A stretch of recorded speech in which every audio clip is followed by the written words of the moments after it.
He's taking a video as well. Yeah, that's what he's going to do.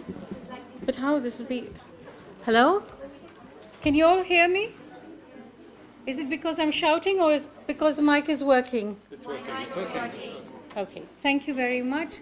Once again, apologies because we're now trying to see if we are recording the session, at least our part of it. And in order that people who cannot be here for whatever reason are also able to access the information that we are providing. So welcome everybody to this session. As was pointed out to me, this is the last day of class. And perhaps it's a useful moment also for us as members of the Board of Examiners to also have a discussion with you on some important elements that should actually be a very important part in your essay writing and in your assignments. This is Peter van Bergijk, Howard Nicholas, and myself, Rachel Kurian. And today what we are trying to do is actually to introduce to you as well as have a discussion with you on what are the things that we have learned from our own experiences through meeting some of you, through understanding what has happened in the last few months, but taking it a little further to show what we actually see and how actually to go ahead and write a good essay. This has been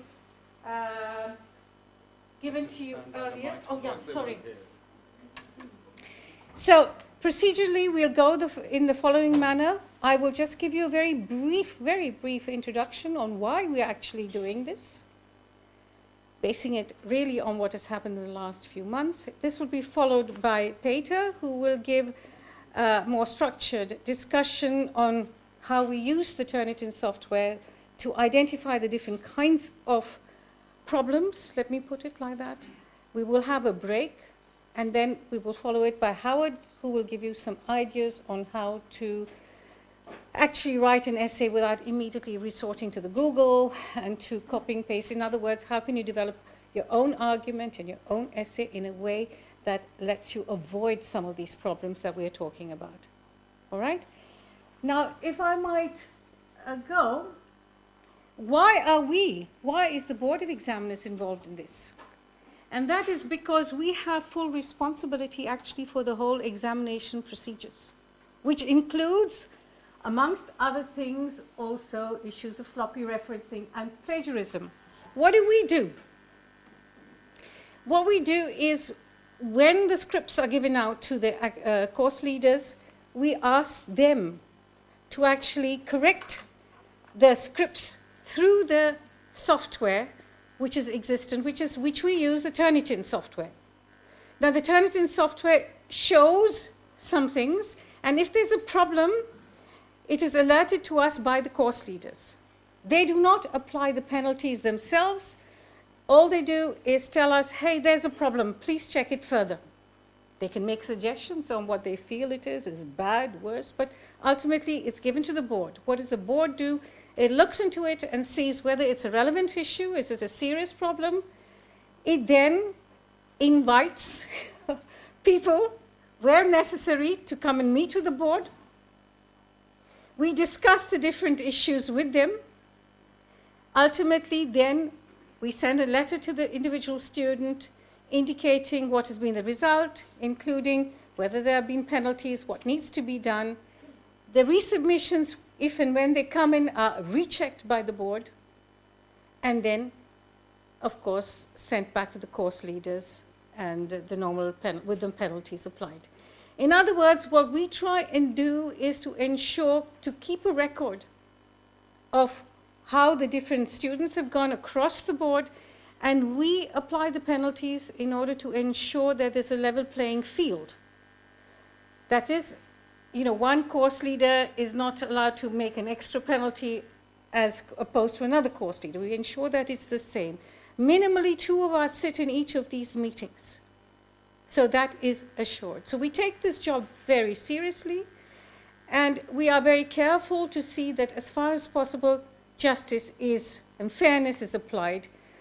Normally, and you can read the plagiarism issues on your rules and regulations, the first offense is usually considered a kind of a warning. But from the second time onwards, it's taken more seriously. Now, in this case, what has the next one? Oh. Now, why suddenly this?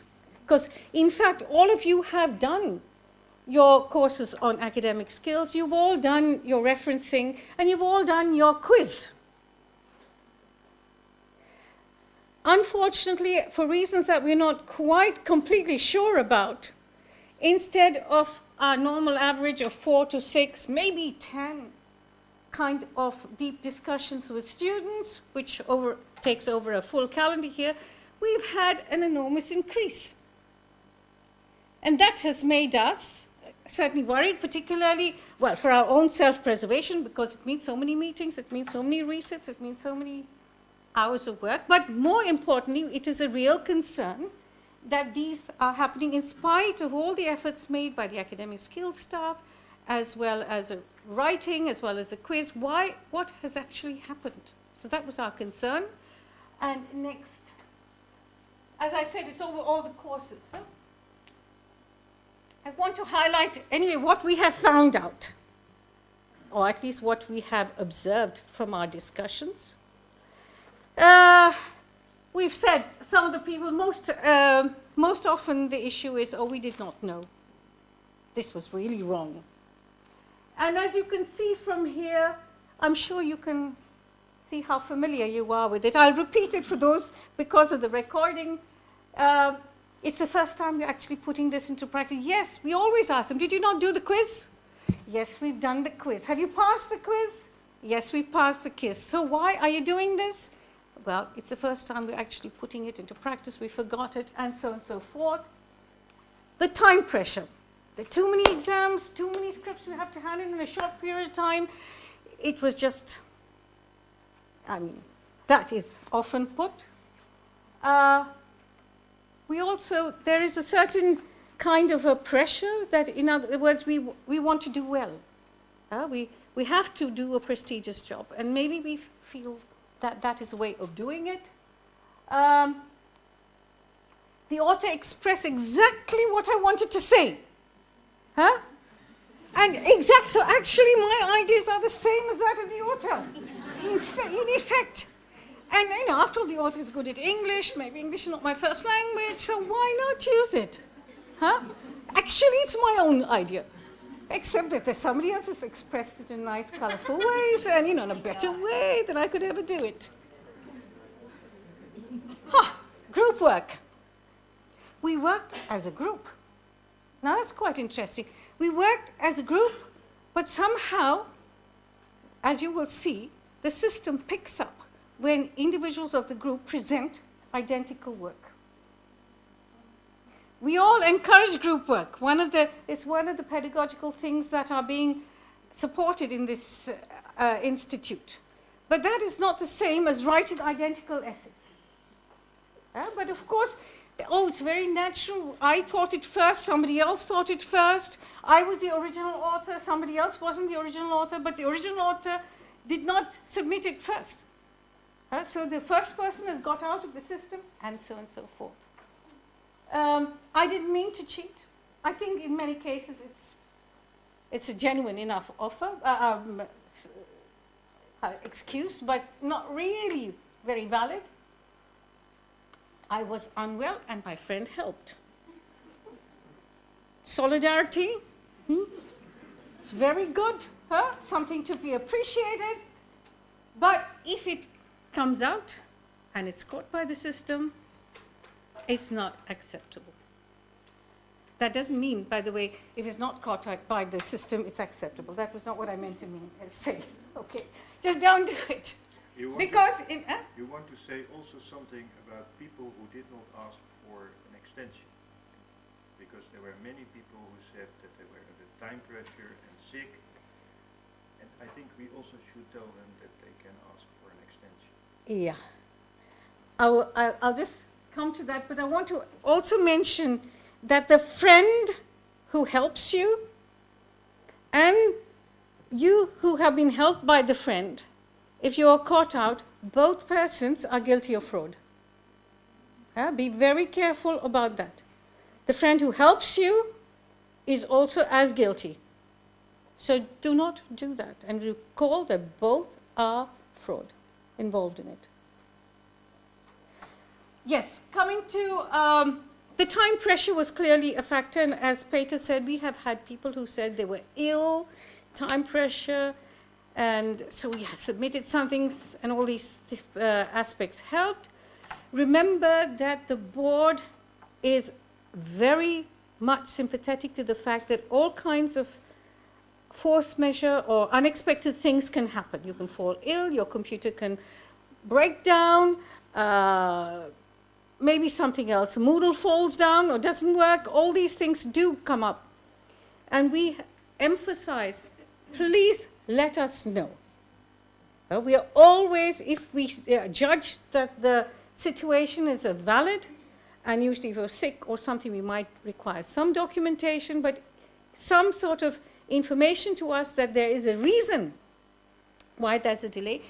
The board has normally, and I would say almost in 100% of the cases, allowed an extension. So keep that in mind. That doesn't mean to say time pressure is simply a matter of being ill. Okay, time pressure can come simply because you procrastinated doing your essay till the last minute. It can come because of bad planning. It can come for lots of other reasons. There was no need for you to wait right up to the last minute for you to do it. So that's another issue. Self-plagiarism. In other words, it's an issue which we can discuss because, of course, on the one hand, you say, it's my own work. I'm not copying or cheating from somebody else. And in many cases, it's not a problem. But it's the issue of paraphrasing, acknowledging that the work has been done earlier, and all those things. So this is, I'm not saying it's a complete list, nor am I putting it in any list of frequency, saying that that is the highest, so rough, but there is a rough. No, let me say, this is just a listing. And there are many more which I have not included. But essentially, it is to show that for one reason or the other, this is taking place with excuses and reasons which, you know, we have to take a judgment about. Finally, I want to say that people, I have talked to some of the people who do the academic skills work also, and other staff, and there's also a very clear idea that maybe you think you can cheat the system. Maybe. That you feel, okay, I've done it in a way in which that I can beat the Turnitin system. And that's why, in a way, we are going to show you what we see and to help you in the process. I want to say that we're not here just because we want to punish you all. And the board is not interested in trying to penalize people, catching people. Sorry. Oh, sorry. Why? Huh? I don't know why somebody said not to hold it, but okay.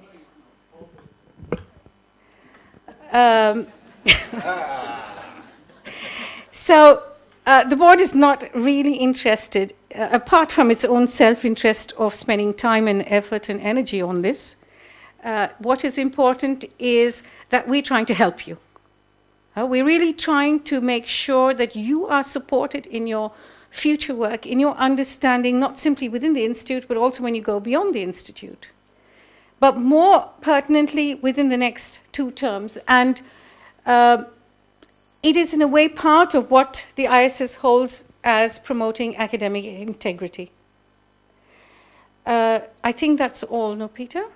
I think that, yeah, forget it. This is, we are not policing, but okay. So let's put it off. Yes, Yeah, sure? yeah.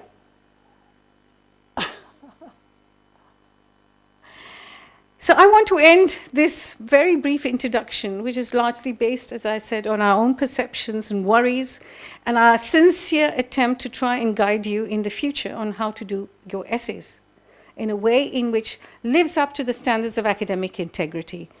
As I said, we're doing it in 3 sort of blocks. After me, Peter will go more into the details of what we see on the Turnitin and how it will proceed after that. But At this stage, this is just an introduction, re-emphasizing the problems that we've had in the last term and how we never ever want to see that kind of work again, the efforts again, but most importantly that you yourself learn how to move forward in a positive manner and living up to the standards of academic integrity, which are so important at this time, especially with the internet being so accessible. So thank you, Peter.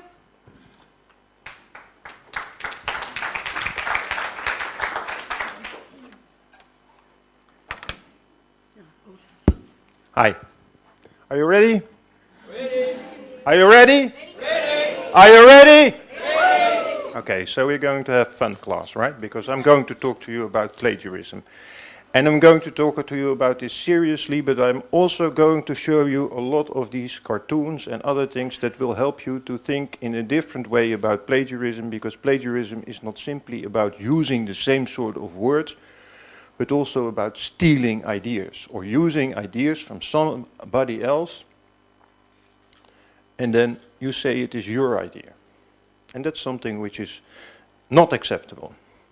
Now take a look at this one. This is the elephant, and I've chosen the elephant cartoon because you can see, well, this is the elephant cartoon which is there on the 3201, so that is methods of social science research, and that is an elephant, and you can see all kind of researchers, and they take a look at the elephant and they see all different aspects, right? And if you would ask each of them to describe the elephant, then you would get a lot of ideas, a lot of different kind of concepts. One will talk about the leg, one will talk about the skin of the elephant, and so different kind of issues. And all these stories together, if you read the stories independently, it will not tell you plagiarism, but when you see plagiarism, and that's the idea, when you see it, you will recognize it. So that's the kind of way I'm teaching. And I have found another cartoon, and you can see that's the left-hand cartoon, and I thought that one of the two is plagiarism. Because for me, the idea is the same. It's about this elephant and people taking a look at the elephant. And at the end, I will come back to this cartoon, but now start to think about for yourself, is this plagiarism or is this not plagiarism? Now my background is that I'm on official plagiarism committee, an international plagiarism committee, and you can see this is a list of persons who have committed plagiarism. And it is different from ISS because here we really try to punish the people. Right? We simply try to provide the incentives that people stop. We have professors on the list, associate professors. People have been working in academia for very long. So here it's blaming and shaming, but that's not the purpose of the meeting today. The purpose of the meeting today is that you get a better understanding and also recognize that this is happening. Now imagine that you're on a list like this. That doesn't feel good, right? That doesn't feel good. And it can be even worse. This is for a person who got his article retracted, which means that everybody in the world is being told that this article, which was published, was self-plagiarism. So everybody knows it, right? It is like an official publication, but this time you don't want your name on it. Now take a look at this picture and imagine that you are in this picture. Simply pick one of the persons that you see. These are happy persons because they just graduated. This is PhD candidates and they got a special certificate. So this is in honor of all these persons, right? So you can imagine that this is a photograph that you would keep on top of your, of your desk to show to other people.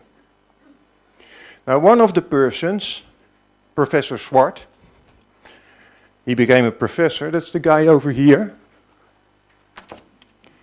He resigned due to plagiarism. He plagiarized his full thesis, copy-pasted it. Everybody accepted the thesis. And then he had 4 articles which were also completely copy-pasted. Now we don't have anybody here in the room who can beat this, right? So this is my top guy when it's about plagiarism. But imagine that you're on the photograph as one of the innocent victims. You would feel really bad. And that's one of the things that we want to ensure, that we don't have stuff which is plagiarized on the website so that your work at the ISS is being devaluated. So that people cannot say that we don't take this seriously. Now, what I'm going to do, first of all, I'm going to show you what we see. I've selected a number of things and I'm going to show it to you and also to give you some mental memory. Then I'm going to talk to you about discovering plagiarism without Turnitin, because you don't have always Turnitin around. And in the old days, I could also find plagiarism, but for you it is important because I can tell you one thing. If I work with somebody and I write an article with somebody the first time, I'm ashamed that I do this, but I will run the full article through Turnitin to check whether this guy is reliable or not. And it is not that I don't trust the person, but it may be that the way he works is not okay. Okay? But there are also things that you can see without Turnitin, and we will see a number of examples there. And then I want to talk a little bit about common knowledge. That's at the end. Okay. So this is what we see. This is a research paper proposal made in May 2014, and over here it says the Turnitin score is 38%, and that's the similarity score. So we have a number of sources, and we can find over here the kind of sources. This is a previous student paper at ISS. If you want to copy-paste from a previous paper at ISS, it is a very stupid idea. Because that's the first thing that Turnitin tests. You can see we have all the sources from which it has been quoted. So this is from a university, this is from an internet source, this is also an internet source. Paper, this is from Wikipedia, simply copy-pasted from Wikipedia, right? Okay, so that's what we see. And we don't have to do anything at this moment because we already know that this person is in the danger zone because it is more than 20%. Now, it does not mean that if you are below 20% similarity score that you are okay. But we will always take a look when it is above 20%. And then we can find everything because the software helps us to find everything. See, we can exactly see where a word was changed. We can see whether there were persons trying to paraphrase or hide, or that they... We will see exactly the kind of thing. If you would correct a typo, for example, if this is 2004 in the original and you checked and you changed it to 2005, then we will see that this is the change that has been made. And this is for a large chunk of material, but we see this also when we take a look at shorter sections.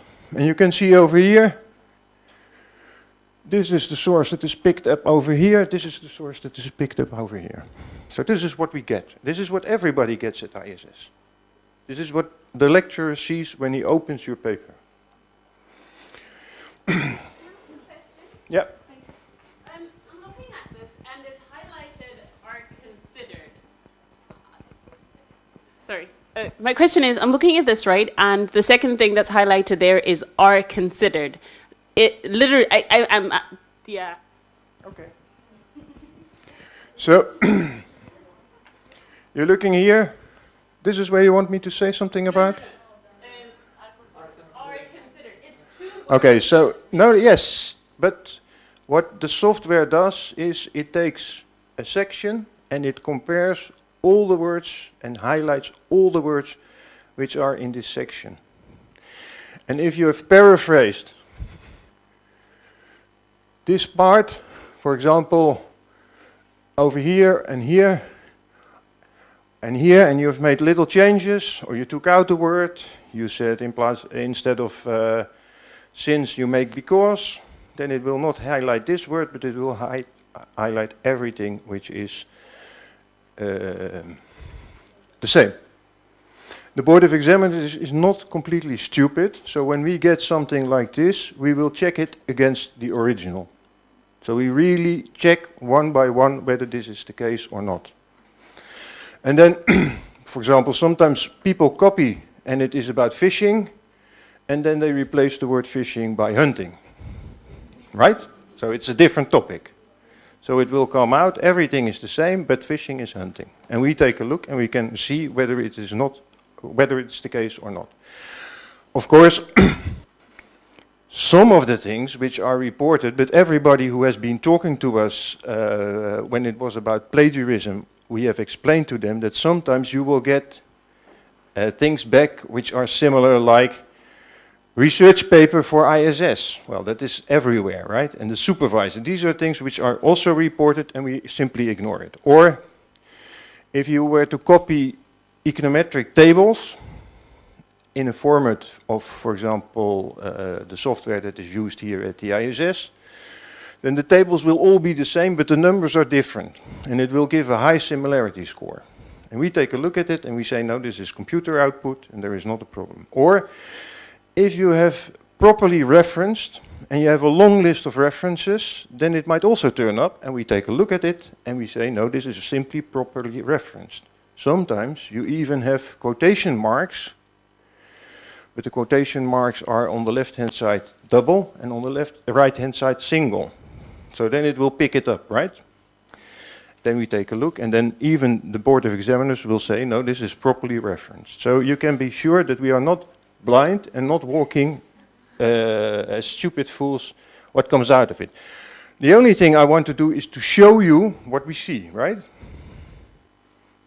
Other questions?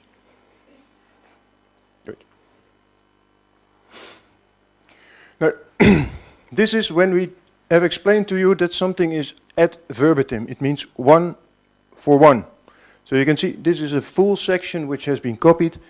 And one of the most problematic parts of this part is that it is not referenced at all. And it is also not indicated. So this is like copy-paste, right? And that's something which is absolutely inexcusable, and we can't say anything nice about that, because if this happens, copy-paste, it is plagiarism.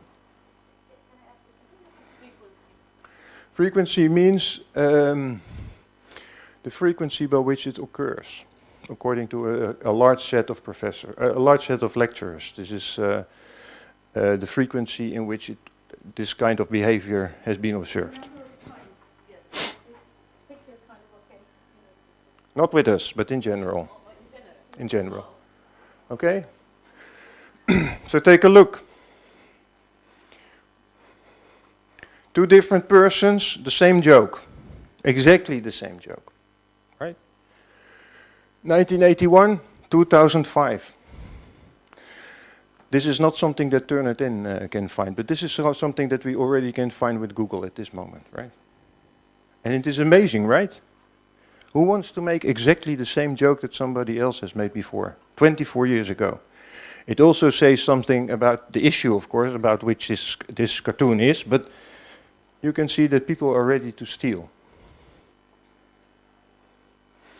Now this is copy-pasting, and it is not full copy-pasting, but sometimes there is a little bit of a change. So here it starts to read its first discovery, and here it starts to read its first discovery. This is actually your question, right? You can see what it does now, right? And you can take a detailed look in the handout later on. You can see it is, but it is not verbatim. It is not one by one. It is, there is a little bit of change, but the changes are very small. Next sentence, a point, a capital letter, and that is what is happening here.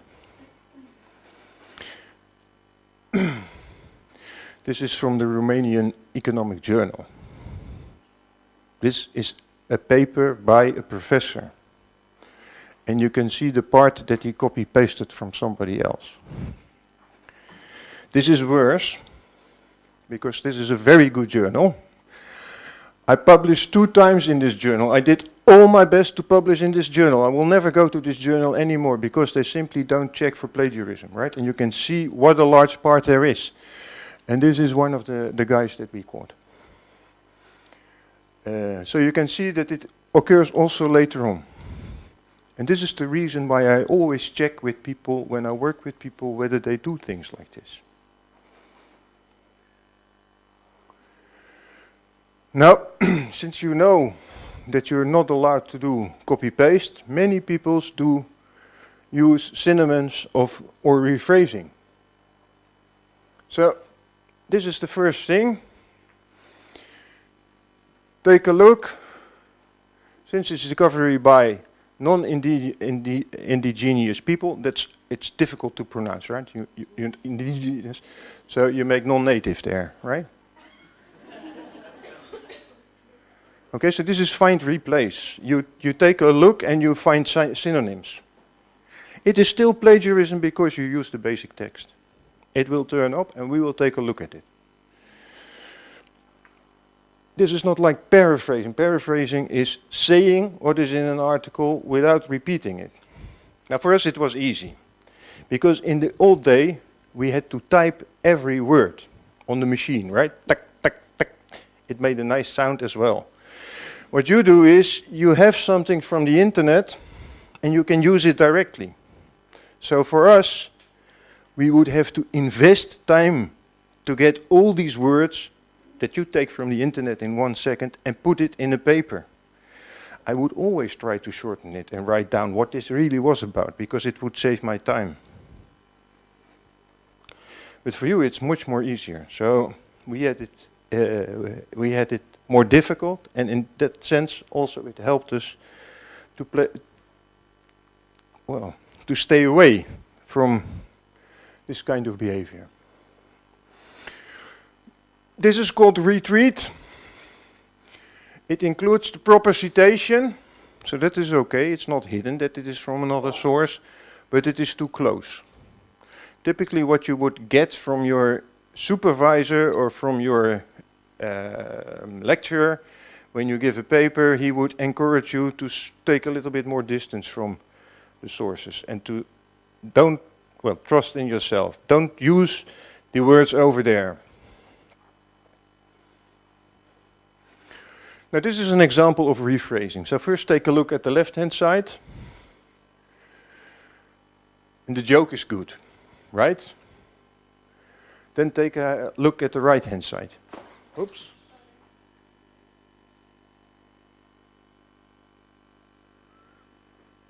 Same joke? Right? But different words, right? So now you see the idea is the same, but when you look at it first time, you see that there is a lot of differences, but then you can see that it is exactly the same. So this is the kind of thing where you still, according to me, plagiarizing. You're using the idea, you're rephrasing. Don't rephrase. Use your own words. It's better to write bad English. Right? I'm happy if somebody writes bad English, because then I know that it is this person's own.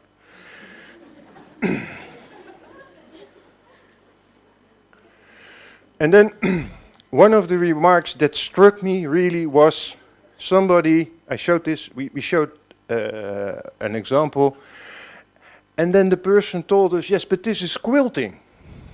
So there is a real word, a name for this kind of thing. And people think that this is okay. Quilting is using parts of papers and mixing it to make a new kind of text, right? Two pieces and you combine it. This one, a hybrid, you can see different sources combined, it flows. This is actually a direct quotation, there's quotation marks over here. So that is okay, right? And the quotation is put somewhere, so the argumentation, the line of argumentation is different. You are able to combine the articles, and the only thing you do is you don't use your own words. It's better to use your own words than the words of somebody else.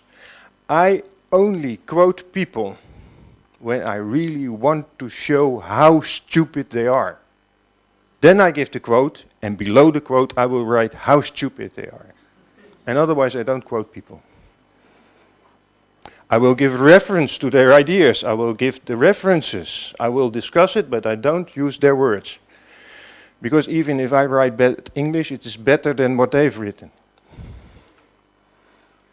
And that's a mashup, even more, right? So, copied materials, multiple sources. Now this is also quilting, and this is the only quilting that I allow. And this is Madeline Ocampo, and this is the prize-winning poster against plagiarism. of plagiarism.org. And you can see exactly what she's done. She's been quilting using this, and then in the middle, okay, so now this is a very good idea. So this is where I like the quilting. But for the rest, quilting is the same as creating problems later on. Quilting is not okay. You cannot mix the sources and then think that it is no plagiarism. Now I have to talk to you about self-plagiarism. Self-plagiarism is when you use things that you've been writing before. Lots of discussion about this, but not within the board of examiners. Because if you write something for one course and you write the same for the other course, then we think that you don't deserve two grades. That you have to still do the same as the other students, write a paper for one course and write a paper for another course. Right? So that's board of examiners. Our life is easy. We don't have to talk and discuss about self-plagiarism, because self-plagiarism in academics, it is a big thing. Many people discuss about it. So, simply that you can remember, that's the original, and that's what I made out of it, right? And you can see, well, ostriches, same sort of color. Of course, I changed the idea a little bit. And the reason why I do this is because I want to make people think. And over here you can see this ostrich goes this way. And they think, oh, we can go all that way, right? So this is an original idea. And this is plagiarism. And over here you see the same. And people tell that this is like a self-portrait, this part. I don't know, but I know that I like to ask the question, what is the original? And I will make sure that you can have this in the back and can take a look at it in the next couple of days, and then you try to find out what is the original, right? Because I like this as an artist.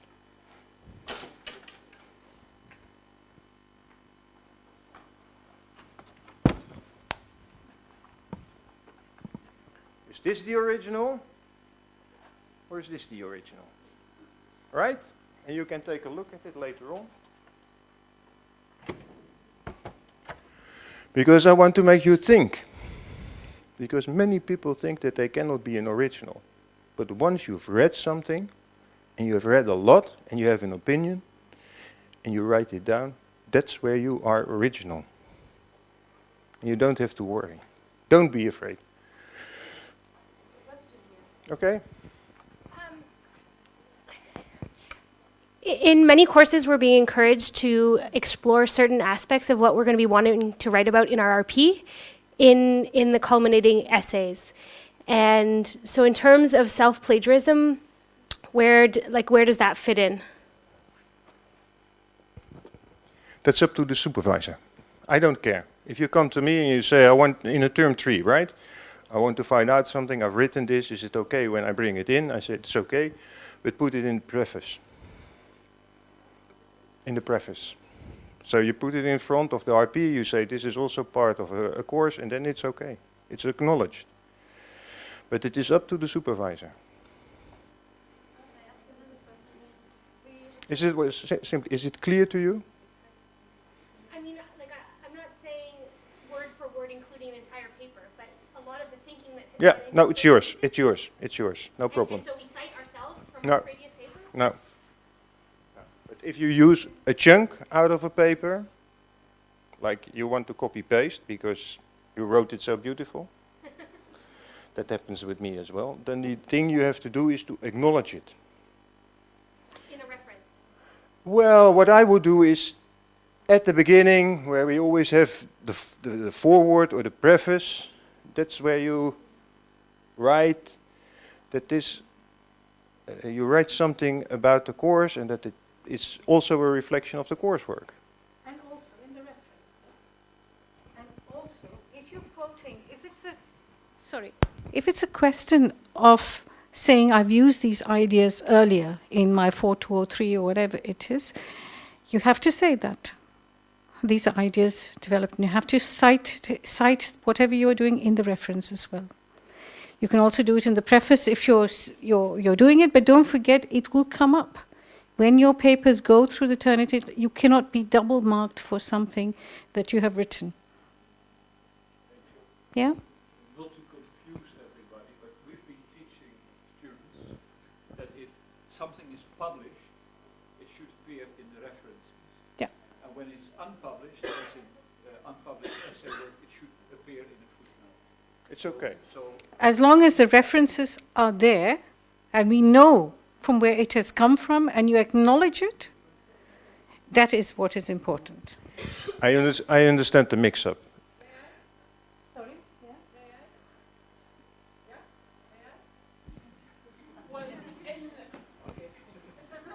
Can I take it there? have a little small debate about that. But you see in many journals, many papers, many articles, you have the title, you have the abstract, and then there is a footnote for unpublished work. The author says, this article has been presented in 1, 2, 3 conferences, but it has not been published. But at least the author would say that it's been presented. So that is the way. You don't reference it because it's not been published.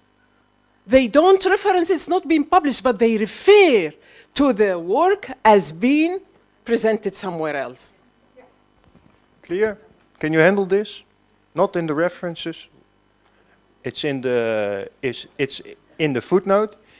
If the Board of Examiners does it wrong, then you appeal, and then we will say that you're right, okay? Other question? I'm not quite clear. So we're supposed to do both in the preface and in the references, or it's If you have to, this is the first rule, you have to acknowledge. If you acknowledge, then there is not a problem. There are different ways of acknowledging. Sometimes you say, I've been working on this particular kind of issue very long, and it is like, it is nowhere anymore in the exact words, but still some of the basic ideas are there. That's the thing that you would acknowledge in a preface to a research paper. If it is something where you are close to the text, then I would expect it to be in a footnote. But if you are not sure about this, this is also something where you have to discuss with your supervisor. Is this okay? I've written it like this. Do you agree?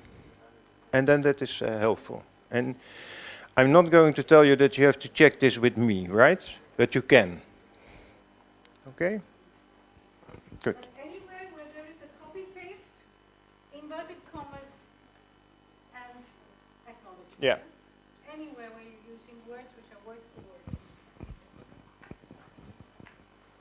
word. So, say for example, when we will submit our proposal for research paper, we have to write something based on our review, literature review. And finally, when we submit the thesis, maybe something, some repetition, and my question is, what will be the consequence? No, don't worry. Yeah? Oh, yeah. Oh, sorry, I keep forgetting this. Sorry. Drafts or proposals which are not counted in when the Turnitin goes into the final research paper itself. Okay? Drafts of the research proposal. Sorry, yeah. Now, I'm going to go on. I'm going to finish, and then we have sufficient time to have a discussion. I will take any questions on clarification, but not when there is discussion, because that is, we have a full program, right? Did you have a question for clarification? Yes. Okay. Well, sometimes we have group work, like we had today in our group, and the group work is related to an essay that you will write later, and you have to submit part of the preparation, say an outline, a worked out outline at one stage, and thereafter you have to submit an essay. So there will be overlap. So how do you deal with that then? Both come in the Turnitin. Yeah, well, there is one thing. If you have group work, don't copy group work. So this is what we have seen, people copy pasting from group work. Sometimes it is like a document was shared and everybody understood that this was a basis to think and then write your own piece, but there was one person who really copy-pasted from another one, right?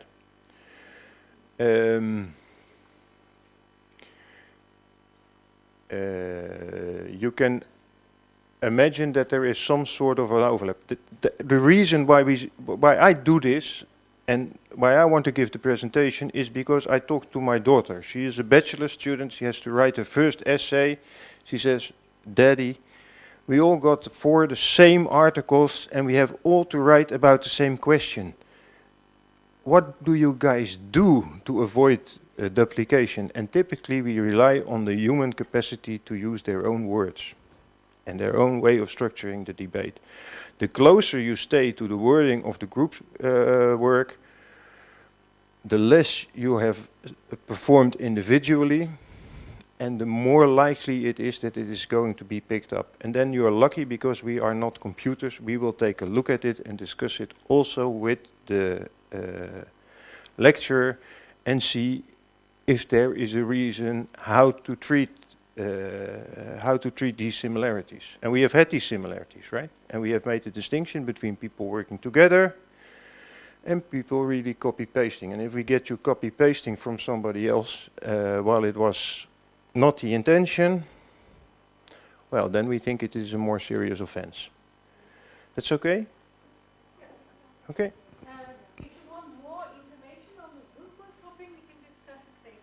Yeah. But we've had it, and clearly, you know, you have had people, sorry. We will find out when there has been this group work and people just copy because it comes out. So don't do that. Maybe the intention was to share ideas, but then please use your own language when you do your final presentation. Okay. So, sloppy referencing. Well, that's a escape that many people take. They say, well, it's only sloppy referencing. Sloppy referencing means it is referenced, but not okay. So it means the reference needs to be somewhere in the paper, and especially it needs to be close to where you're quoting. But you can see over here that there is a large part which is exactly identical to over here, and the person has put quotation marks over there, quotation marks over there, quotation marks over there, and quotation marks over there, and here are the sources. Formally it's okay. Formally it is okay. But it is not something which is original, right? Because it suggests that it is taken from different sources, and that's where it goes wrong. This person has simply imagined sources. Says, well, this is the first quote, second quote, third quote. This in itself is giving you a bad grade if you have quotation after quotation after quotation after quotation without any real analysis of yourself. The fact that there is a problem in finding out the sources, that is extra problematic. So, quotation marks. For me, my biggest problem is that I read so much that I am always afraid that I will use the words of somebody else without the intention, right? So I've been thinking of not reading anymore. But that's not a solution, right? So sometimes something can happen, but it will not happen during all of the paper. And then I talked already about this issue that the references are not found. So the references are not found. It can be they don't exist, you made it up, but it can also be that the references are not exactly to the parts where you use it. Sometimes the reference is on page 40, but the copy-paste is on page 20. Okay. Now, how can we discover plagiarism without turning it in? The only reason that we can discover it is because the human brain can do anything. If you take a look at the top, you will see that the idea is one red thing and a lot about it. This is about individuality or about somebody who is alone or somebody who is different, right? and you can see the concept right away. So that's in your brain. You can see that this is the same idea, although the wording is different. So that's the first thing how you can use plagiarism. The other thing is you can see directly that if you have something like this, then this is strange, right? So there is a break. We can see the breaks. Very poor English, very poor English, very poor English, and suddenly this is like Shakespeare is writing, right? Okay. So how do you recognize plagiarism? So the thing that how I recognize this is I take a look, right? And I see things like it is strange, or I see something which is completely stupid, or I think, where did I read this? Why is this not substantiated? You have a claim, but you don't have a footnote. Who was thinking about this? This is evidence in your argumentation. Mix of good and bad, mix of styles. No flows in the argumentation, sudden breaks, wrong concept, and you don't understand the concept. Too good to be true. Actually, when I read something and I think by myself, what a wonderful, wonderful, wonderful essay, then I take a look at the similarity score. Now, I wanted to share with you something, and I would like to see if you can find the plagiarism over here. Let's see whether it works.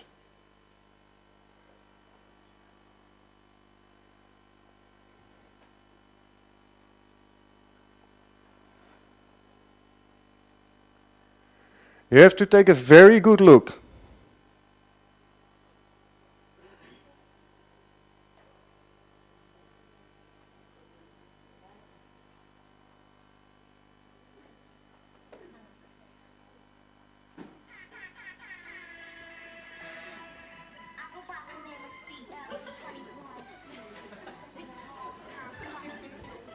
We have had it. Okay, let's go back. What strange kind of thing do you see? There we go.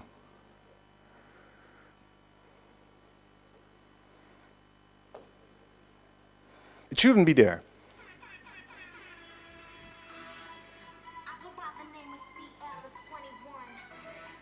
Did you see it?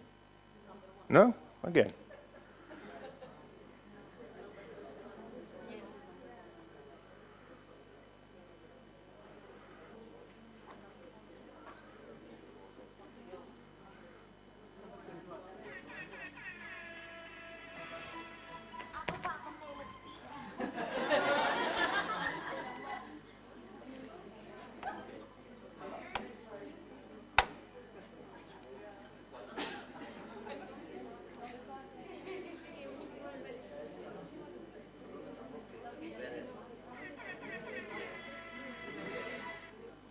Look, this is a $6 million, what kind of car? Rolls Royce. And he has a normal tire. Come on. So these guys, this is the guy who has organized everything, right? So he knows everything about what he has to do, hip hop, right? And then he has this car, everything is arranged, and then he also makes the shot, because this is what you do when you make the shot, right? So first you have the car on front, and then you do the shot like this. Take a look over here. It's a tire. He's copying. He's doing exactly the same. But he doesn't know why. He doesn't know why. So that's the bad kind of thing, if you do something like that.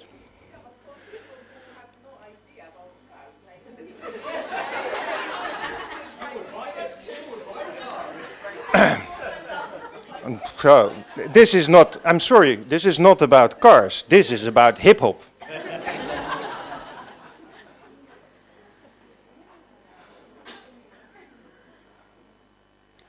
Okay, wrong concept. This looks different, right? This person has mixed up everything. Everything. So it looks different, but it is the same.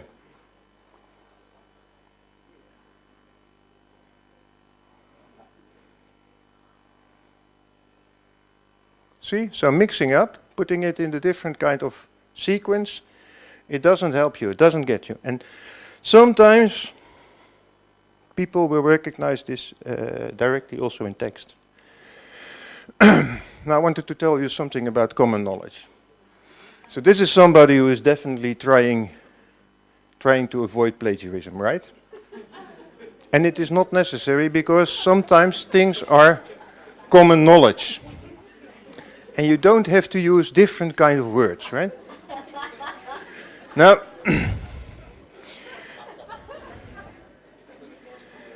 I started with this, and I told you that this was about this is the same idea, so it is plagiarism, right? But that's only when you're from a Western culture. Because if you're from an Asian culture, then you know the story. The story is about 6 blind men and the elephant. Who knows the story?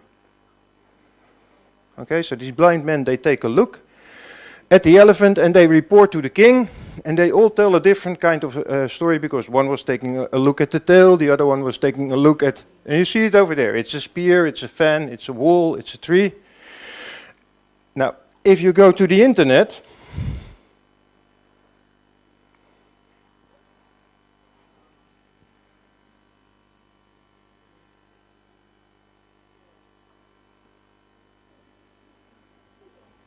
and it can go on forever and ever.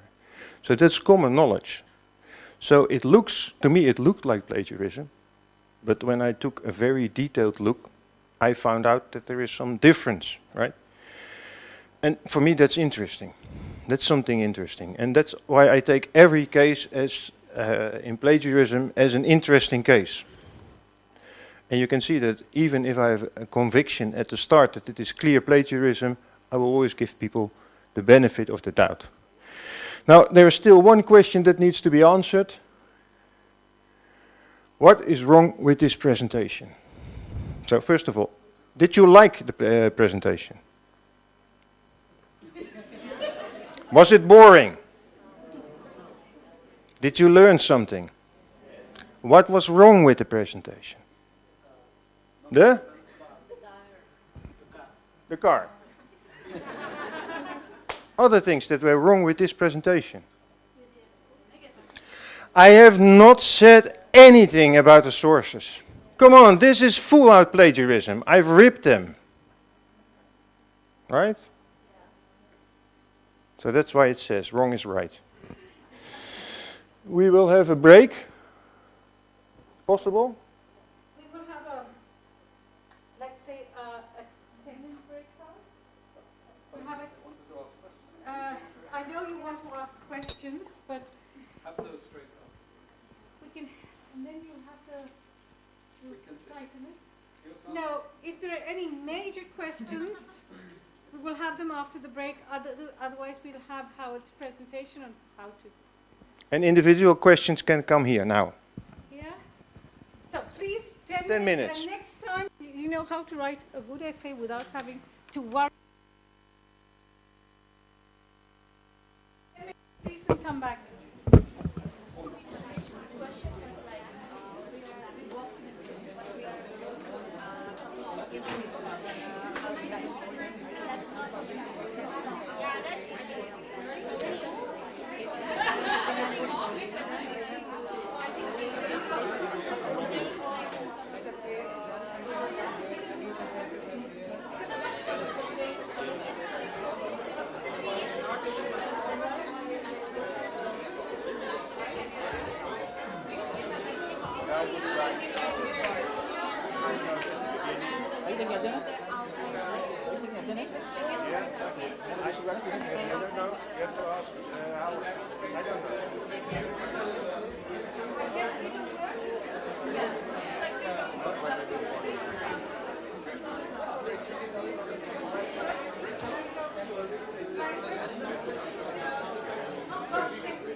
Same thing, same stuff.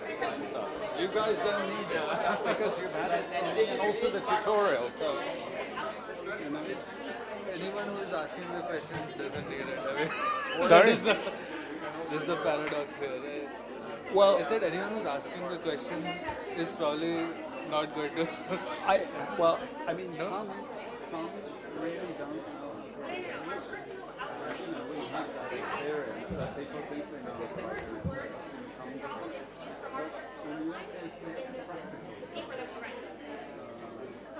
It's like a preliminary version of this.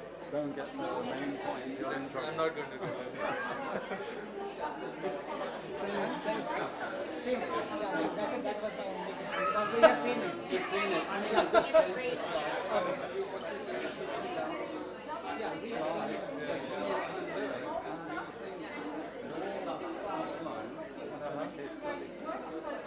So some of your outlines are up here as my case study. Then it's probably a good idea to disappear. Right? Yeah. And No, you actually, won't stay so we can names mock are you. put there. Names? Yeah. That's Matthias is there.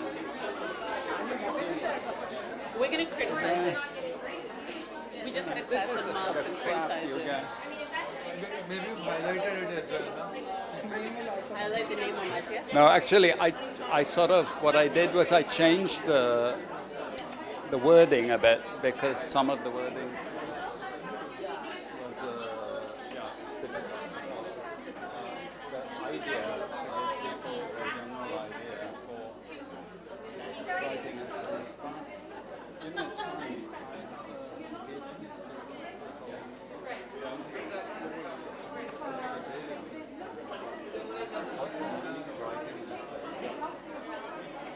Because you think you know, and you think you have been taught, okay, the first time, yeah, I got it.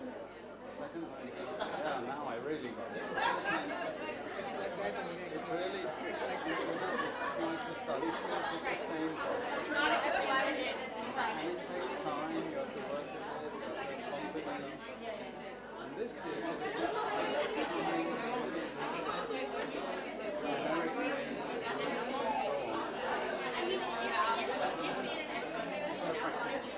I'm sending you my essay before I submit, but I needed to ask something very Sure, important. sure. So, Can you ask me while I'm putting this thing yeah, in? sure. So we have marginalized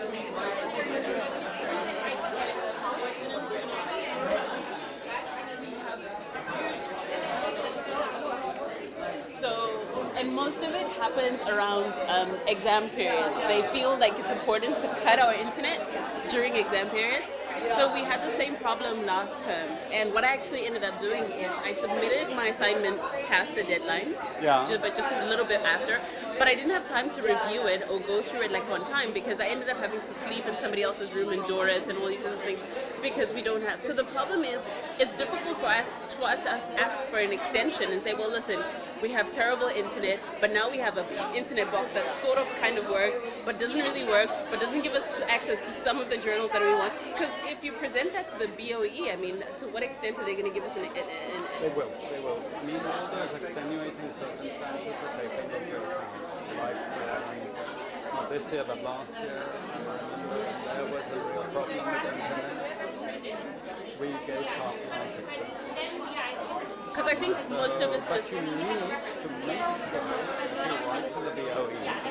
Like, so obviously when the internet went down, they had to come into the ISS and Yeah, and we write could only something, but work that's up fine, to 10. that's fine. You come in, you write the email here and say, look, our email has gone down, so this is interrupted our work, etc. We need an extension to compensate. Okay. And then it's fine. I mean, but you have to sort the structural problem out, which I find is a bit mad. They cut our internet on December 15th. Today is March the 12th.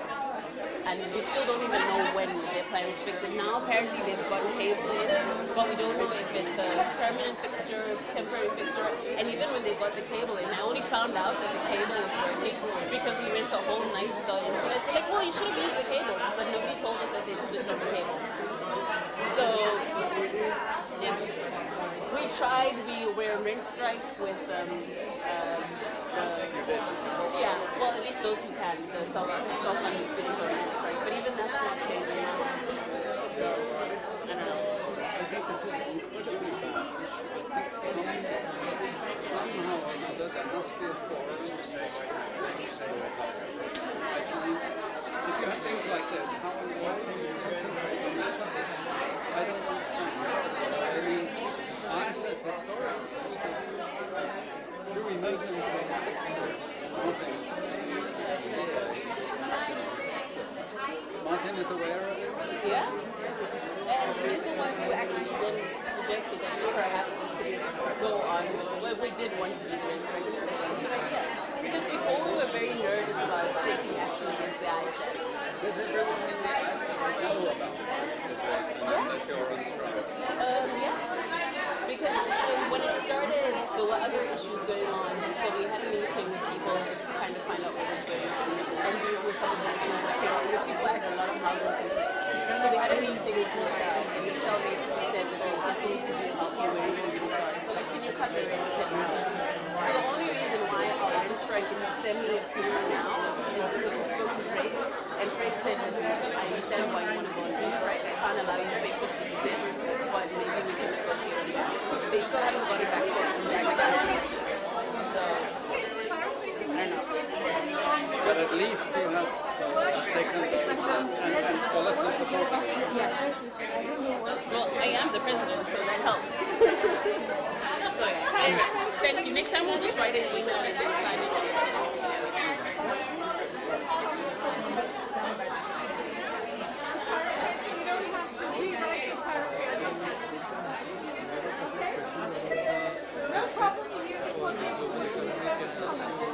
don't use section 6 forms because most of your paper is not written by you. Yeah? I think it's time.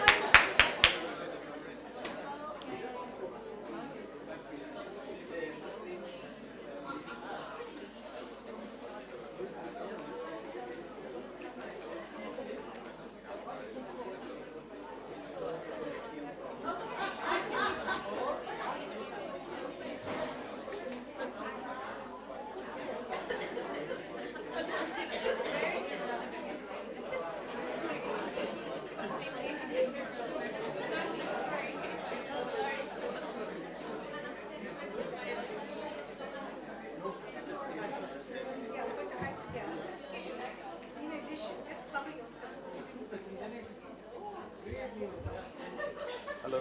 Hello? Yep, you're here.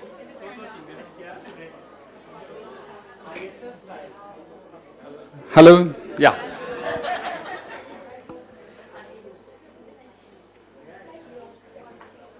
Shall I begin, Rachel? Yes.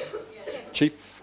Well, we're into the last part of our presentation, and, you know, hopefully, apart from all the doomsday kind of issues that we have been talking about, with some hope, of course, Howard is going to now give a presentation, actually, how you could move forward. And how we can use our own brains, our own ideas, our own initiatives, our own understanding, to actually write a good essay without having all these other problems around. Hi, everyone.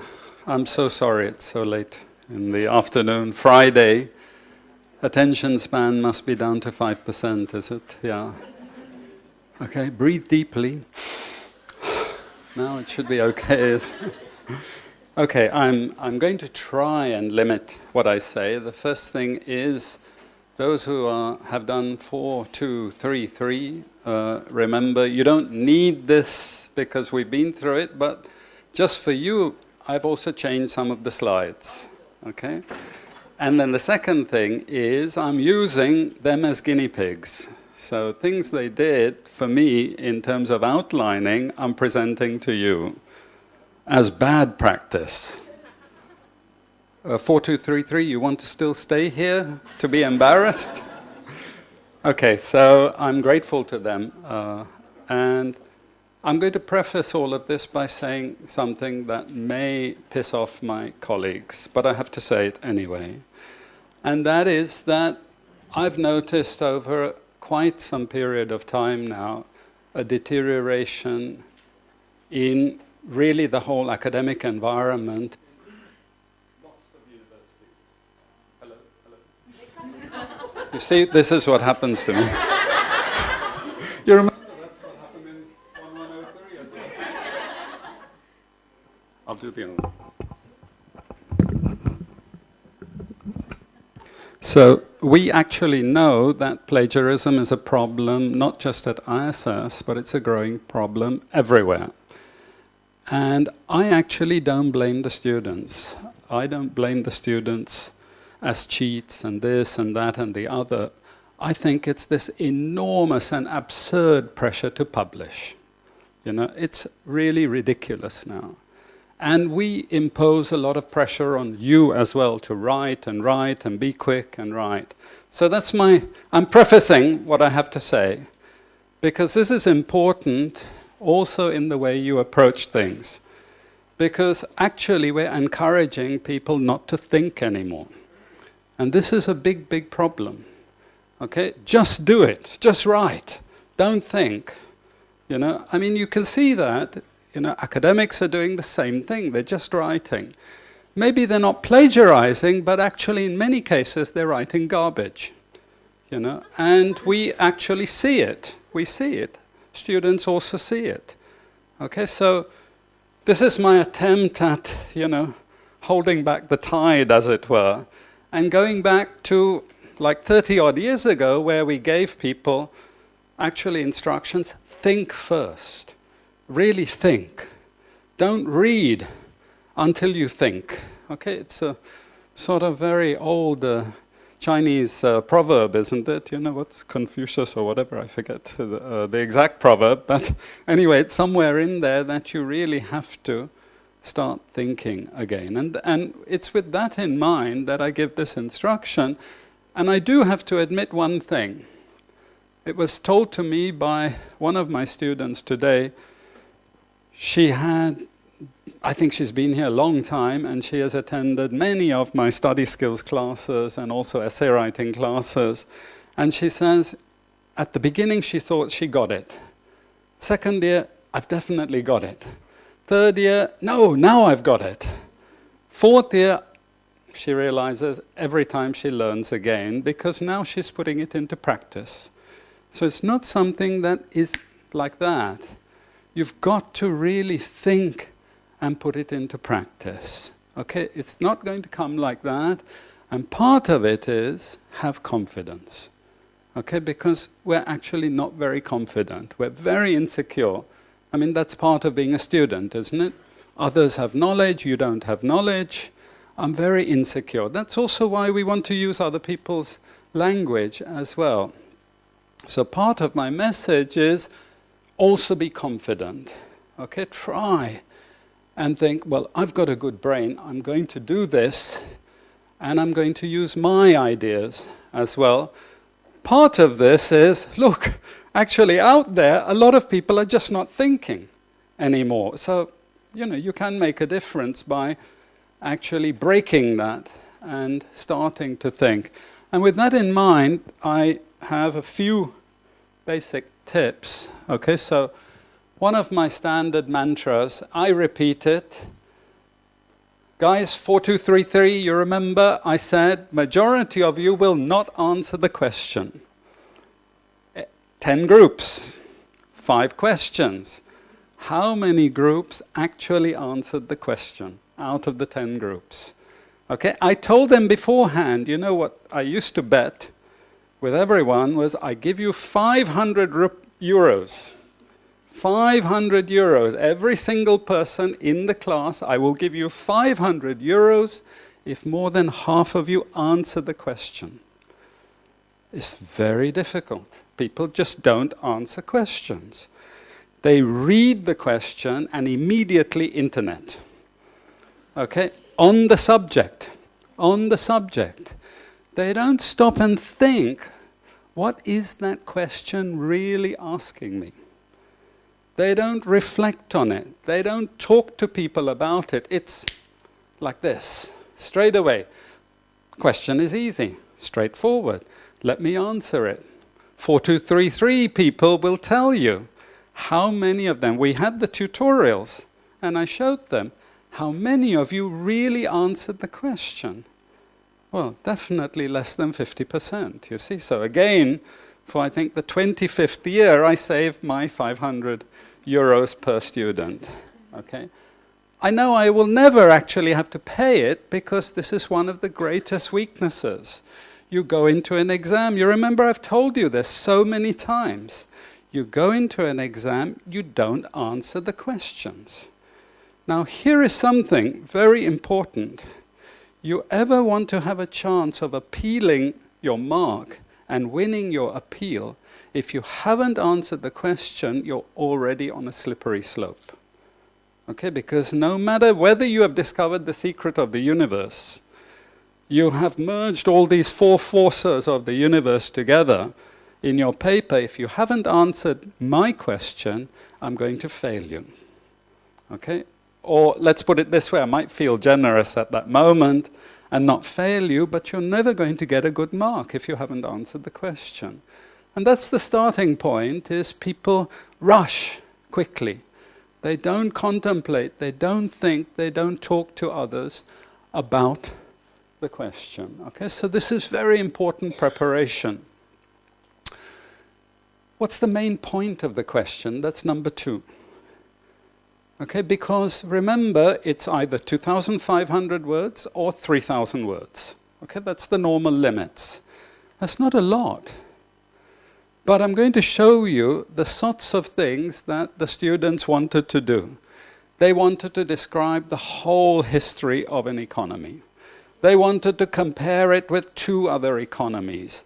They wanted to outline 3 different theoretical perspectives and the methodologies underlying all of those, and then do empirical studies of their own, all in 2,500 words. Wonderful. If you can do that, Nobel Prize is next, okay? Because, you know, this is frankly absurd. But look at the outlines. And that's the way you start, and that's what makes you crazy. Okay, when you're doing the research with that sort of outline, you're going to go insane. And if you don't go insane, you think, let me just copy and paste those blocks in there and fudge them together and hope somehow, miraculously, it all works out for me. Okay, instead, what you have to do is focus. What is the essence of this question? What is it really asking me? What is the crucial issue that needs to be addressed? Because, excuse me, many questions are very broad. I'm going to show you examples. And you just can't manage that by getting depth. Because when I mark you, the scores over 90 are the ones that give me depth. Okay, you can't get depth when it's very, very broad. You only get depth when you focus on the core issue and go in detail. Okay, so this is number 2.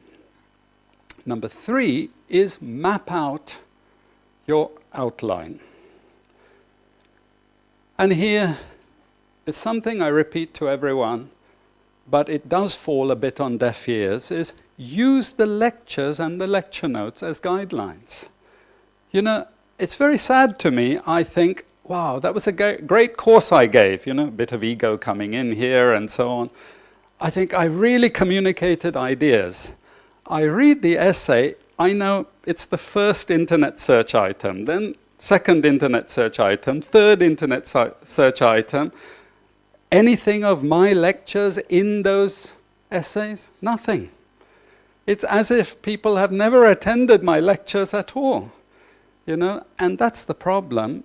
You know what the problem is? We let the literature dictate to us our answer, rather than thinking, look, that guy actually gave me a lot of interesting ideas, and most importantly, I give a guidance to what is important in terms of the literature.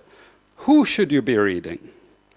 Okay, instead, you pick the first item on Google Scholar. That person might be just an MA student like you. This might be just another research paper or just another MA essay. And you're quoting someone I've never heard of and no one else has ever heard of. And we don't know what sort of authority that person speaks with, you see. What you need to do is go back to the lectures. Now, in the lecture, that teacher was focusing on this particular person and saying this person was the authority on that subject, which is really important. You see, the lecture notes will give you a guide as to what is important, so what's the important issue, and who is important for you to be focusing. You don't need to read vast amounts, but you need to read the very important literature. Okay, so when you're mapping out your answer, use the lecture notes as a guide. Try and begin with the standard literature, in other words, okay, and not obscure texts. And here's my own recommendation to students is avoid committing yourself to giving original ideas and doing original work in essays of 2,500 words. Okay, because actually to do that, to actually set it up in any meaningful way, will take you at least an RP, at least. And even an RP, you're going to be lucky in some cases to manage it. It's probably a PhD. Okay, but for an essay, the trick is always to find out what the standard literature says on that issue and critically appraise it. Okay, that's the way you actually make progress. And that's the way you cope with an essay. Okay? Let's just go on to it. Now, I have basically 3 sections in all essays which we need to address is the introduction, substantive part, and very important, the conclusion. Remember what I told you about the conclusion? It's 12 o'clock at night. Peter is very tired. He's had his glass of wine. Okay, he's looking at all these essays stacked in front of him, and he's going to read the conclusion first. Okay? Because I do. I always read the conclusion first because that already tells me, is this person really focusing on the question? Okay, so that's why I emphasize that, but I'm going to give you a few more tips on that. Look at the introduction, and I've already mentioned this question, but I will repeat it. Answer the question. Answer the question. Okay? Exam, answer the question. And then focus your answer. Indicate what your focus is in that introductory paragraph. It's also very important. And here's the important part, number 3, is sometimes questions are very broad. Sometimes questions are badly formulated. We're human beings, teachers. We may not look like it. We may look like aliens, but I assure you that we're human beings and we make mistakes. Okay, and we formulate things pretty badly, but you're in an exam and you have to make the best of it. Okay, so here's the thing you do, is you actually indicate how you understand this question and how you're going to manage it by specifically focusing on this aspect. Okay, and justifying it. Okay, not trying to actually say superficial things about lots and lots of issues which are vaguely related to the question. Okay, but you get focus, and I'm going to give you some examples of ambiguous questions so that you can see that in just a moment. And then the last part I always suggest to students is give a rough indication as to how you're going to approach it. What is the structure of the rest of your paper? And what's the logic of that structure? And some students, and I encourage this, some staff may not like it, but I encourage it, is give me a rough idea of what argument you're trying to develop already in the introduction. This way I know what you're trying to say, okay? And then I like to see it again coming back in the conclusion, okay, with a bit more elaboration. But for me, this, remember, I'm tired in the evening. What am I reading? I'm reading your conclusion, but I'm also spending quite a bit of time on your introduction, because then I know whether you're thinking clearly or not thinking clearly. Okay, it's like when we read your RPs, I spend an inordinate amount of time on your research objectives and questions, and how they're organized, and how clear they are, and how delineated they are. Because then I know whether you've got a manageable RP or not. It's the same with an essay. Okay, it's very important. Next set of slides here. One practice you have to avoid is, so this is coming from 4233. I asked this question: where has most investment finance come from in successful developing countries? Forget the second part. Okay, then someone actually gives a title of their essay answering that question. In the title, I can see they're already answering a different question. You see? Profit and government intervention as the fuel of successful developing economies.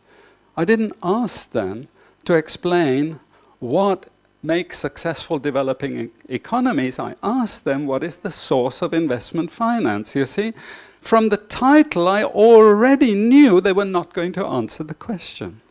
You know? And I already knew roughly what mark I was going to give them. Save me an enormous amount of time, you know, because then I could easily cut through the rest. An example of a question, and these are questions I have set and I have seen set. Okay, and I ask it deliberately. Economic liberalization has been detrimental to development of many developing countries. Now you know what I'm going to say. Look at those words. What is economic liberalization?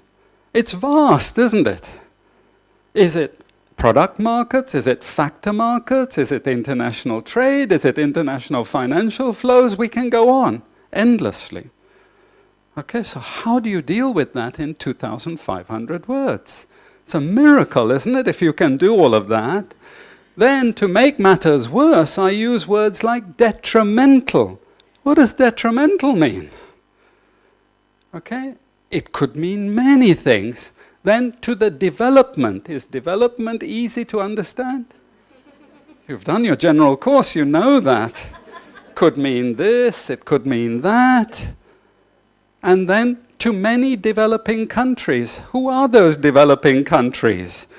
Can you see? I mean, 2,500 words. If I give it to someone as an RP, do you think they can even manage it in an RP? Of course not. Okay? So, supposing you have that, and you have no choice but to answer it, let's say coursework essay, one method I suggest to people is find groups of people that keep talking about this. Because there are, in the literature, okay, there is a huge literature that actually says things like that, where economic liberalization, they mean trade liberalization. And that whole discussion is trade liberalization and actually growth, not welfare. So what you do in the introduction, you make clear that it's this particular aspect of the literature that I'm addressing.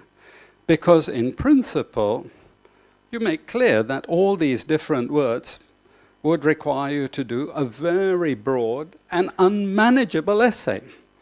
You know, don't insult the teacher, please, because you'll be failed immediately if you insult us for asking these terrible questions. But what you have to do is find a way of using the literature to focus your answer and then give that depth. Let's just do a couple more here. Okay, can spectacular growth performance of China be attributed to economic liberalization? Same point. Same point. And that is very specific because there's a whole group of people following World Bank literature that is explicitly talking only about trade liberalization. Because there's no financial liberalization in China, we know that. It's just trade liberalization. And once you can actually find that literature which keeps on focusing on that, game over. Okay, you see, you're letting the literature tell you what is meant by those concepts. And that's a very important principle, because sometimes these concepts, people feel they have to define all these words. Don't do that. Because the minute you start defining words, I'm going to ask you, why are you defining it like that? Because it's so ambiguous. I could define it in many, many ways. Get the literature to interpret those words. Okay? And then you're just addressing the literature. You know, this is not you committing yourself. Always remember, don't commit yourself. Don't say, I'm going to do these studies. I'm going to define these words. I'm going to provide you with a whole theoretical framework. Okay, and then here is a terrible one. Assess competing explanations, already we're vast, for continuing problems. What problem? My God, you know, I mean, that can be everything under the planet. Okay, who asked such a dumb question?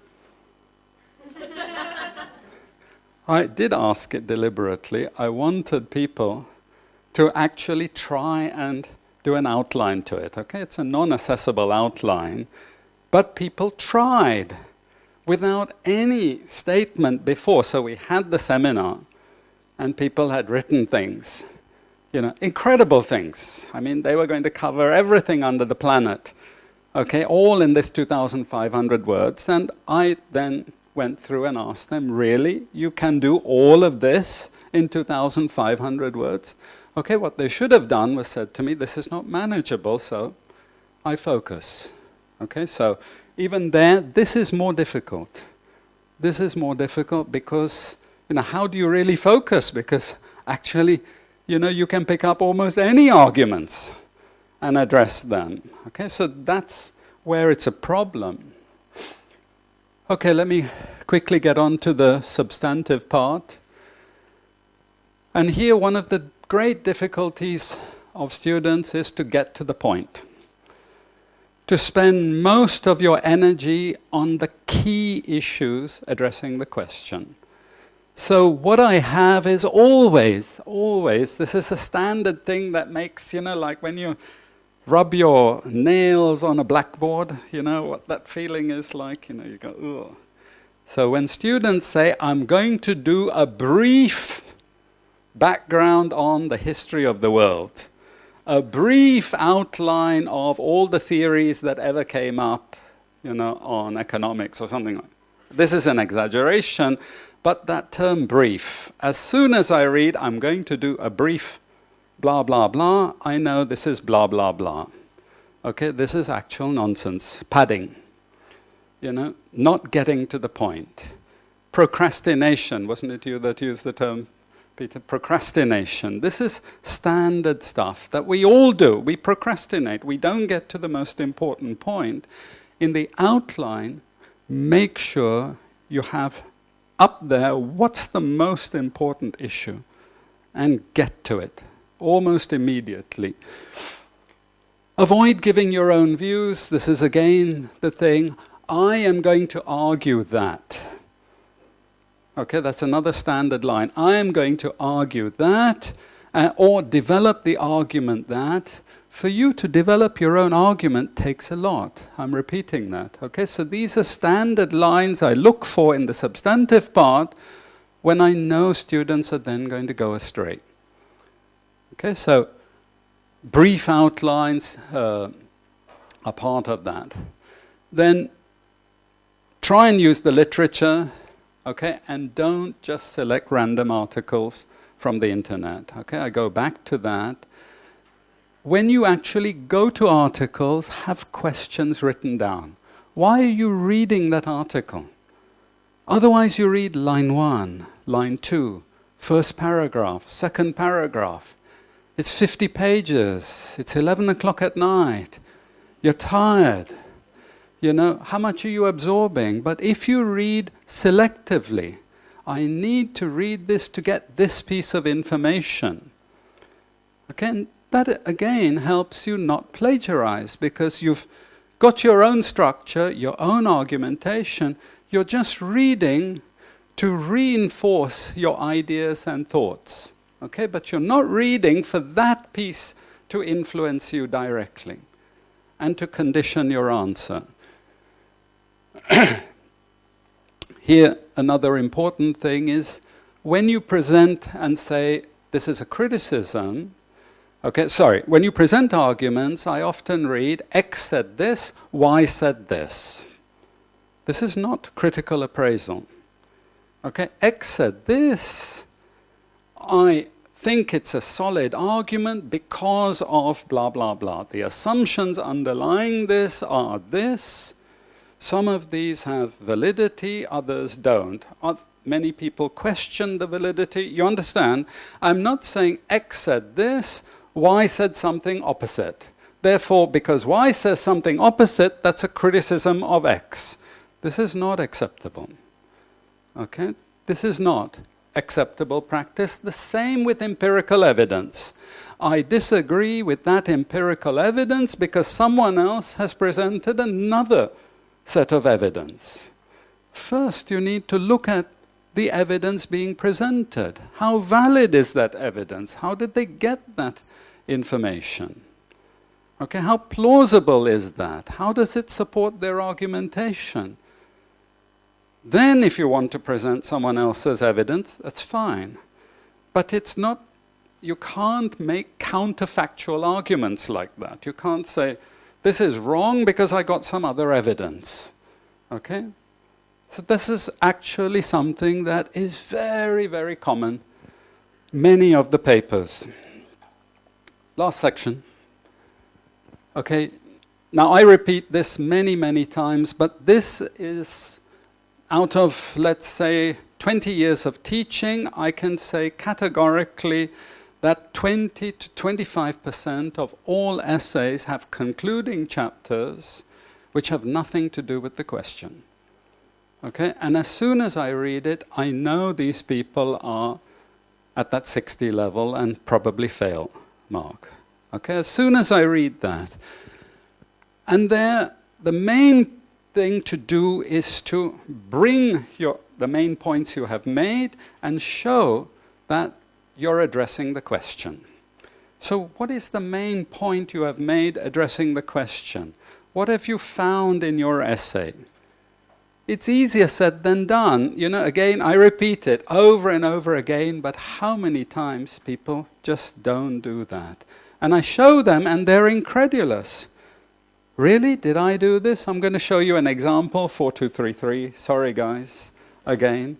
But they're a better year than most years. So then you often see new analyses being brought in the concluding section. Why are the new analyses brought in the conclusion? We don't know. But what is normal for ISS people, I suppose that's because you all come from some policy-related something or another, you're asked a question which actually doesn't require you to say anything about policy. But a Pavlovian response of all ISS students is to put something on policy in the concluding section. It actually is totally irrelevant to the answer, but you feel some compulsion, don't you, to write something on policy. Again, big problem because 2,500, 3,000 words. You see, you can't waste words. Be precise. Just let me torture these people. I won't say, I won't go there, but here we are, just a couple of examples, and that's it. I finished with these couple of examples. To what extent can the recent world economic crisis, you recognize this, guys, be attributed to the mercantilist policies of Asian countries? Okay, so I'm just going to show you the answer given to this. So the person writes the introduction. In answer to the question, the paper will, so they say A and B. I'm ignoring A and B for the moment, but look at C. Look at the evolution of the recent world economic crisis. Okay, remember the question is the impact of mercantilist policies on the economic crisis, and that actually is emphasized by one, possibly two groups. But now they're going to look at the nature of the crisis, okay, the evolution of the crisis. And then, look at this one, this is the crucial bit. They're going to provide an explanation of the causes of the crisis as advanced by three theoretical approaches. Why three theoretical approaches? Because that's the way I teach. Okay, neoclassical, new Keynesian, and heterodox. And I've told you before, many times, when you're answering questions, don't do what we do for pedagogical reasons. I teach like this to show that there are different viewpoints. But when you're answering a question, actually, normally what you get is a debate between two groups. One group says, well, it's mercantilist policies that caused the crisis, and then people are criticizing them. You see, no labels. Focus directly. But can anyone write in 2,500 words D? Can anyone do that? It's such a complex and complicated thing and requires so much by way of presentation. Again, when I read that, I know, this is not going to happen. And then the substantive part. I just, pick up a couple of things. Look, number 2, explain briefly that mercantilism is not a new phenomenon, and see how it was previously pursued by the West. Can you do that briefly? And is it relevant in the first place? Has that got anything to do with the core answer? Of course not. It's just padding. And if the person tried to do it, it would be impossible. Then, thereafter, a brief outline of the other two theoretical perspectives explaining the causes of economic crisis. You see, the interpretation of the essay now is as if I want someone to explain the causes of economic crises and incidentally mention mercantilism. You understand? It's made it unmanageable. It's actually not answering the question. We're with problems. This is where I finish, so this is the last one. Can the spectacular growth performance of China be attributed to economic liberalization policies? Here's the conclusion. The last section will draw conclusions about the primary causes of spectacular growth of China. I didn't ask you to analyze the causes of growth of China. I asked you to address one debate that it's liberalization that caused this growth. That's totally different. To actually go and look at the causes of growth of China is a monster subject. Liberalization, economic liberalization, there's actually a very specific debate which focuses only on trade liberalization. They use the term economic liberalization to mean trade liberalization, and I've shown this in the lectures. That's your focus. And when you answer specifically economic liberalization. Now, when you're doing your outlines, I advise you seriously, you do your outline, first cut, ask yourself, look yourself in the mirror, am I really answering this question? Have I got focus? Am I concentrating on the key point? And what are the questions when I read the literature? What are the questions I'm asking of the literature? Okay? Not starting by, let me read the literature and hope that I find some article that answers my essay question. Okay? That's the norm, isn't it? You read to see which piece of internet wisdom is going to help you directly answer that question because it's addressing that question. Don't do it like that. Apart from anything else, you know, it could be another one of those rubbishy articles. Okay, but you have to be guided. Go to the important ones, even there, interrogate them, in the sense that ask the questions. This is what I want to know, that's all I want to know. I'm going to put this up also along with the other slides, but have confidence, practice it. You'll never, never regret it, really, but it takes confidence. It takes confidence, and you have to work with each other. Ask someone, this is my outline, can you help me? Do you really think that I'm addressing the question? Because sometimes we don't see our own mistakes. It's others who can see the mistakes. You know, when you are criticizing someone else, you're always better at it, isn't it? You don't actually see you've committed the same crimes. That's what the tutorials are about. And you'll see it. So try and do that outside, because you'll also save yourself a tremendous amount of time if you approach this by concentrating, thinking beforehand. Good luck, everyone. Pleasure.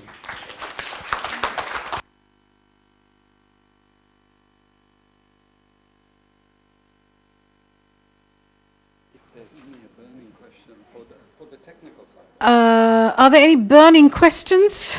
One burning question. Oh, to Peter. Just the technical stuff.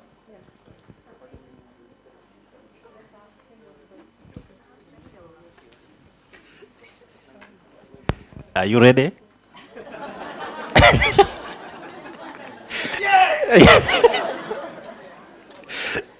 Yeah, following your good explanation on plagiarisms, actually, my big question comes to my mind is that no one is safe here. Because as we know, the internet is full of words.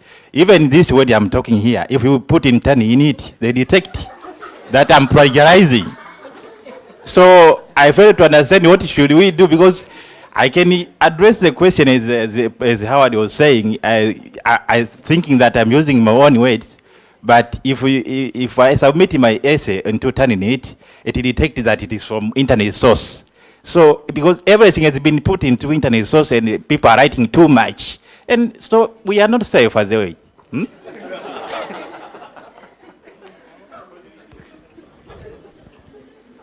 So, I disagree with you, because I listened very carefully to Howard, and I was struck with a lot of things that Howard and we seldom talk together, but we do exactly the same kind of thing. Because Howard's read the question is exactly what I always tell my students, read the question. And if you read the question, and you don't go to internet, but you think about the question, and you make your outline before you go to the internet, and you know the kind of argument that you want to make, then you will not plagiarize, because this is your own kind of idea, and you're going to read the literature in order to substantiate the argumentation that you are making. Now, once this is in your RP, for example, and your RP is submitted, then you are no longer safe, because then your words will be on the internet. But before that, there is not a problem. And it looks as if it is impossible to be original, but that's not the case, because we have so many students, and we know that there are a number of cases where we have seen problems, but there are also many, many other students who are well able to formulate independently of whatever happens on the internet. And you are not caught when there is one sentence which looks the same, because I don't know how to tell things like the t-statistics is significant, right? That will always turn up, but we will understand that that's only the one way to say it. But when it is about the conclusion that you've drawn from the literature, and we see that you use somebody else's words, then we know at that moment that it is not your brain that is speaking, but it is your eyes who have seen something that you looked useful. There's another question there. Yes.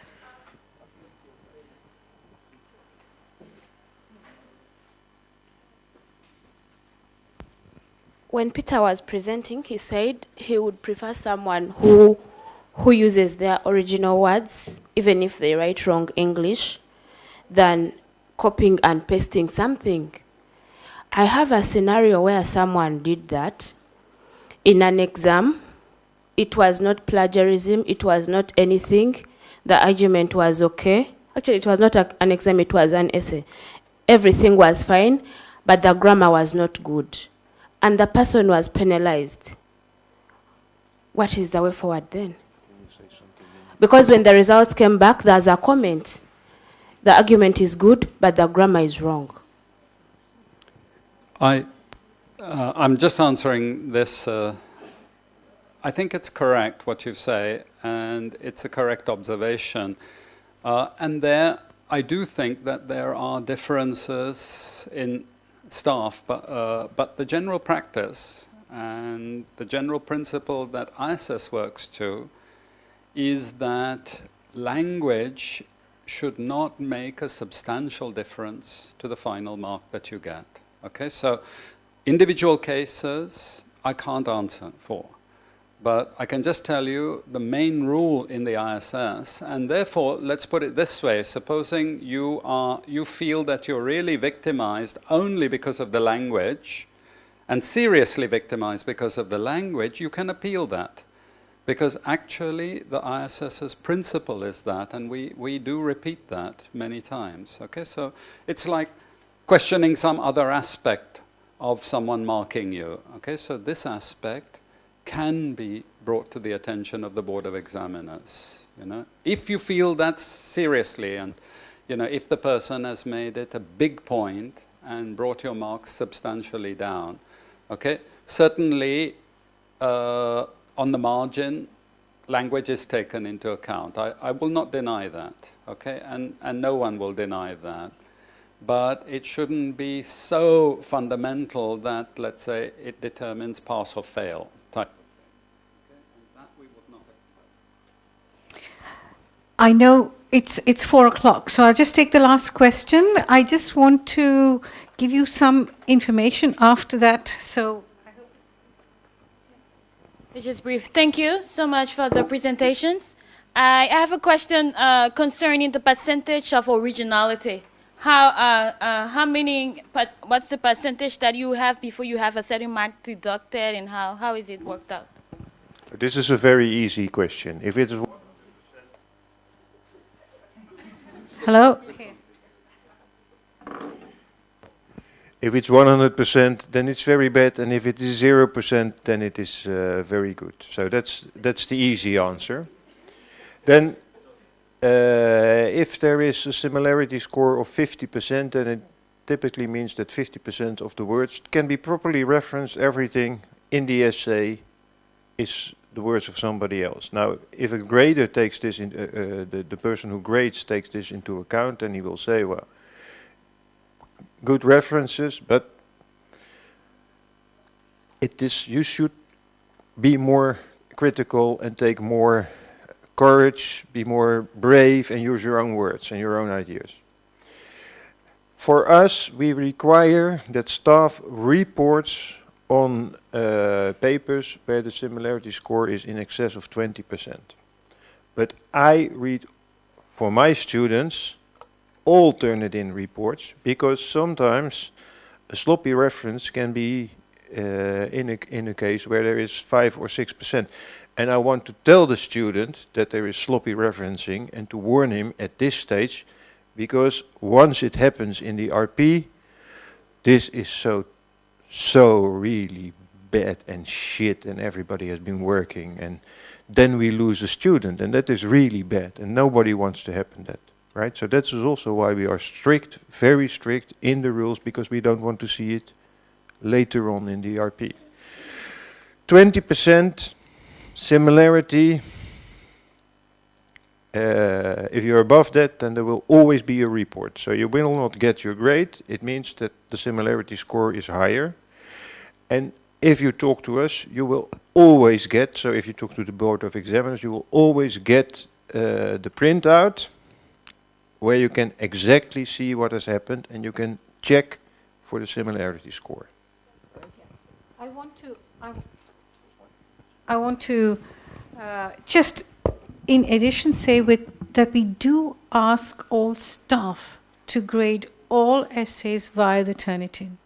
So the 20% is a point at which we ask for definite comments, even if it's only if they say there's no problem. But very often we have been brought the attention to the staff for people with less than 20%, where you have chunks which are taken off, and which then we of course have taken up with the other students. So don't try and see this 20% as some magic number, okay? Because we do get problems even for less. The idea is, like we have tried to say here, try and be critical, try and use your own language, be honest and acknowledge when it's other people's language as well. I'm sorry, I'm going to, because there are other, it's 4 o'clock now, I want to cut it off, but the two things I want you to keep in mind, we will upload, we have a rather dated portal on the portal on the Board of Examiners currently. We will try and see if we can find space there to upload these presentations and probably also provide more information on the things that we do, any questions that you know, which we feel are important and should be addressed there. We'll try and modernize it a little bit. And if you have any suggestions on issues that could be put up there, that's also fine. The second thing I want to say is that if you have found this session relevant, we are happy to try and do a similar kind of thing, maybe for the research paper in September, or for the new group when they come in, but of course that'll be the new group. But any suggestions on how relevant or useful some of these ideas are in a more broader framework will be highly appreciated. You can always address it to the board. Was it useful? Yes. Is it too late? Yeah, it's too late because you're caught, right? But if we would have given this earlier, would you have taken it as seriously? Yeah? I think it's very good, and I would like to thank you for being here. Okay. Thank you all, and good luck with all the resits and the exams and the essays which are due next week.